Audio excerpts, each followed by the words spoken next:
MN Gosport Channel ရဲ့ Market ပရိသတ်တွေအားလုံးပဲမင်္ဂလာပါရှင်။ပြည်ရင်းဘောလုံးသတင်းတွေကိုတက်ကြွလန်းဆက်နဲ့တင်ဆက်မှုတွေနဲ့အတူညီမကပြန်လည်မျှဝေပေးသွားမှာပဲဖြစ်ပါတယ်။ဒီနေ့မှာတော့လာမယ့်ဇွန်လမှာကျင်းပတော့မယ် AYA Tri-Nation Cup ပြိုင်ပွဲအကြိုသတင်းတွေနဲ့မြန်မာအမျိုးသမီးဘောလုံးလောကရဲ့ထူးခြားတဲ့တင်ဆက်မှုတွေကိုစူးစီးတင်ဆက်ပေးကြပါရရှင်။ပထမဆုံးသတင်းအနေနဲ့ပရိသတ်တွေစင်ကောင်းပြရမယ့်သတင်းတစ်ပုဒ်ကိုစပြောပြရမှာပဲဖြစ်ပါတယ်။လာမယ့်ဇွန်လ3ရက်နေ့မှာစတင်ကျင်းပတော့မယ် AYA Tri-Nation Cup 2026ပြိုင်ပွဲအတွက်ပြင်ဆင်နေတဲ့မြန်မာမျိုးသမီးလက်ရွေးစင်အသင်းမှာအထက်ကတိုက်စစ်မှုဖြစ်သူဝင်းသိမ်ငီထွန်းတယောက်ကျမ်းမာရေးအခြေအနေကြောင့်ပါဝင်ကစားနိုင်တော့မှာမဟုတ်ပါဘူး။ဝင်းသိမ်ငီထွန်းကပနာမလူစီရဲမှာရွေးချယ်ခံထားရပေမဲ့လက်ရှိမှာတရားကြောင့်မဟုတ်ဘဲကျမ်းမာရေးကိစ္စကြောင့်အသေးစားခွဲစိတ်မှုတစ်ခုခံယူထားရတာဖြစ်ပါတယ်။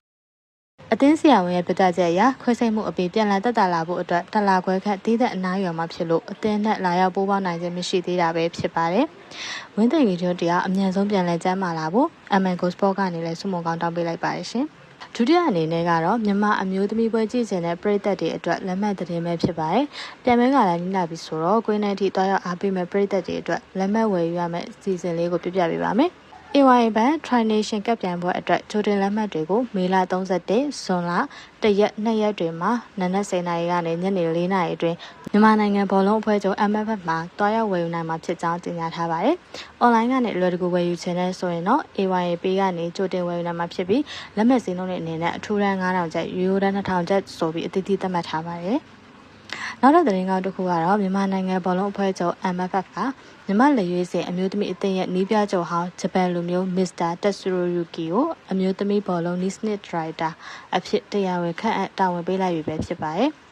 Mr. Tetsuro Yuki ကပြီးခဲ့တဲ့2025ခုနှစ်ထိုင်းစီကင်းပြိုင်ပွဲအထိမြန်မာအသင်းကိုကင်တွယ်ခဲ့ပြီး2023စီကင်းငွေတစ်စိမ့်2025အာဆီယံချန်ပီယံရှစ်ငွေတစ်စိမ့်နဲ့နီပေါဖိတ်ခေါ်ဖလားချန်ပီယံဆုတွေကိုရယူပေးခဲ့တဲ့အောင်မြင်ကျော်ကြားတဲ့နီးပြတအုပ်ဖြစ်ပါတယ်။အခုတစ်ခေါက်နီးစနစ်ဒရိုက်တာအဖြစ်တာဝန်ယူချိန်မှာတော့မြန်မာယူဆက်ခွန်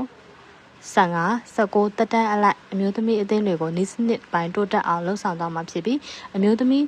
အကယ်ဒမီကနေမျိုးဆက်သစ်ကစားသမားတွေကိုနိုင်ငံတကာအဆင့်ရအောင်အခြေခံအုံမြင့်ကစားလို့လေ့ကျင့်ပြိုးထောင်ပေးသွားမယ်လို့သိရပါတယ်။နောက်ဆုံးအနေနဲ့ကတော့စီနီယာအသင်းကြီးစီပထမဆုံးတက်လှမ်းလာတဲ့လူငယ်ချစ်တဲ့2ဦးချောင်းပဲဖြစ်ပါတယ်။ AYA Tri-Nation Cup ပြိုင်ပွဲရဲ့မြန်မာလက်ရွေးစင်အမျိုးသမီးအသင်းပနာမလူစီရင်မှာပြည်သက်တွေစိတ်ဝင်စားကြလူငယ်မျက်နှာသစ်လေး2ဦးပါဝင်လာပါတယ်။အဲ့ဒါကတော့ပြီးခဲ့တဲ့ရာသီမြန်မာအမျိုးသမီးလိပြိုင်ပွဲမှာအကောင်းဆုံးခြေစွမ်းပြခဲ့ကြတဲ့နန်းစနေမှာရန်ကုန် United အသင်းရဲ့အားကိုးရတဲ့နောက်ခံလူနဲ့နန်းဝမ်လိုင်း ISB အသင်းရဲ့ကွင်းလယ်ဖန်နီရှင်တို့ပဲဖြစ်ပါတယ်။သူတို့2ဦးလုံးကကလပ်အသင်းတွေမှာထူးချွန်ထက်မြက်တဲ့စွမ်းဆောင်ရည်တွေပြသနိုင်ခဲ့လို့အခုဒီချိန်မှာတော့မြန်မာလက်ရွေးစင်အသင်းကြီးထံပထမဆုံးအကြိမ်အဖြစ်ခေါ်ယူရေးချေခြင်းခံခဲ့ရတာဖြစ်ပါတယ်။ပြည်ရင်းလိကနေနိုင်ငံကိုစားပြုလက်ရွေးစင်အဆင့်ထိတက်လှမ်းခွင့်ရရှိသွားတဲ့ဒီလူငယ်ခြေတက်ကစားသမား2ဦးအနေနဲ့အခုပြိုင်ပွဲမှာပါဝင်ကစားခွင့်ရပြီးဘလောက်အထိခြေစွမ်းပြတ်သွားနိုင်မလဲဆိုတာရင်ခုန်စွာနဲ့စောင့်ကြည့်အားပေးလိုက်ကြရအောင်ပါရှင်။ဒီနေ့အတွက် MN Gosport Channel ရဲ့အားကစားသတင်းကဏ္ဍကိုဒီမှာတင်ပြရတော့ခဲ့ပြပါရှင်။နောက်ထပ်လည်းစိတ်ဝင်စားစရာအားကစားသတင်းတွေကိုအမြန်တင်ဆက်ပေးသွားမှာမို့လို့ညီမတို့ရဲ့ channel လေးကို follow လုပ်ထားဖို့မမေ့ပါနဲ့အောင်နော်။အားလုံးပဲတာယာသောနေ့လေးဖြစ်ပါစေရှင်။